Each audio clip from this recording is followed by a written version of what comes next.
आज जागतिक anti narcotics day आहे आणि त्यानिमित्ताने नवी मुंबई पोलीस आयुक्तालयातील 26 गुन्ह्यांमध्ये साधारणतः 57 कोटी रुपयाचे वेगवेगळे अंमली पदार्थ आपण या ठिकाणी नाश करतो आहे।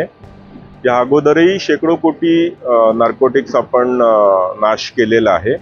आपली ह्या नार्कोटिक्समध्ये मुख्यत्वे हेरोईन, गांजा, MD, कोकेन असे अनेक प्रकारचे नार्कोटिक्स आहेत आणि आपली जी नवी मुंबई आयुक्तालयामध्ये नार्कोटिक्स संदर्भामध्ये जी झिरो टॉलरन्स पॉलिसी आहे त्यामध्ये आपण खूप मोठ्या कारवाया सातत्याने करतोय। आपण बघत असाल की गेल्या 3-4 वर्षांपासून आपण खूप मोठी मोहीम नवी मुंबई पोलीस आयुक्तालयामध्ये हाती घेतलेली आहे। आता आपण नुकतेच काही महिन्यांपूर्वी प्रत्येक पोलीस स्टेशन अंतर्गत अँटी नार्कोटिक्स स्क्वॉड सुद्धा आपण सुरू केलेले आहेत आणि प्रत्येक पोलीस स्टेशन स्तरावर जे आफ्रिकन नॅशनल्स नार्कोटिक्समध्ये उतरत आहेत किंवा जे लोकल्स सुद्धा आहेत इन्क्लुडिंग पंजाबी गँग आणि ह्या सर्वांना आपण मुळापासून घाला घातलेला आहे आणि त्याच्यामध्येच मोठ्या प्रमाणावर आपण ह्या ठिकाणी कारवाई केलेली आहे। आपण आतापर्यंत मकोकामध्ये सुद्धा नार्कोटिक्सचे पेडलर्स जे आहेत, सप्लायर्स आहेत, त्यांना सुद्धा ते गुन्हे दाखल केलेले आहेत आणि काही नार्कोटिक्स सप्लायर्सवर PIT NDPS अंतर्गत सुद्धा प्रतिबंधक कारवाया केलेल्या आहेत।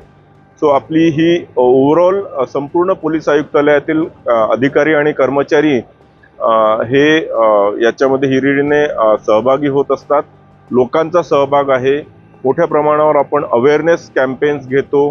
आता मुख्यमंत्री महोदय यांच्या सांगण्याप्रमाणे डिॲडिक्शन सेंटर्स आपण कॉर्पोरेशनच्या मदतीने त्याच्यामध्ये पण आपण पार्टिसिपेट करणार आहोत आणि जे ड्रग्सच्या आहारी गेलेले आहेत त्यांना सुद्धा आपण नशामुक्त करण्याचा आपण प्रयत्न करणार आहोत। तर आज बाजार गावात मुद्दे काय आपण जे आज नाश करतो आहे ते 26 गुन्ह्यांमध्ये साधारणतः 57 कोटी रुपयांचे हे नार्कोटिक्स आहेत। तरुणांना काय आवाहन करायचं? तरुणांना आपण सातत्याने गेल्या 3-4 वर्षांपासून अनेक अवेअरनेस कॅम्पेन्स करत आहोत। आज सुद्धा जागतिक अँटी नार्कोटिक्स डेच्या निमित्ताने प्रत्येक पोलीस स्टेशन स्तरावर आपण मोठ्या प्रमाणात हे अवेअरनेसचं कॅम्पेन घेतो आहे। शाळा, कॉलेजेस, सोसायटीज आणि काही बाजारांच्या ठिकाणी सुद्धा आपण सातत्याने लोकांमध्ये ही जनजागृती करण्याचा प्रयत्न करत असतो। टार्गेट जे यूथ्स आहेत त्यांना विशेष करून सोशल मीडियाच्या माध्यमातून सुद्धा आपण अवेअरनेस पोहोचवण्याचा प्रयत्न करत असतो।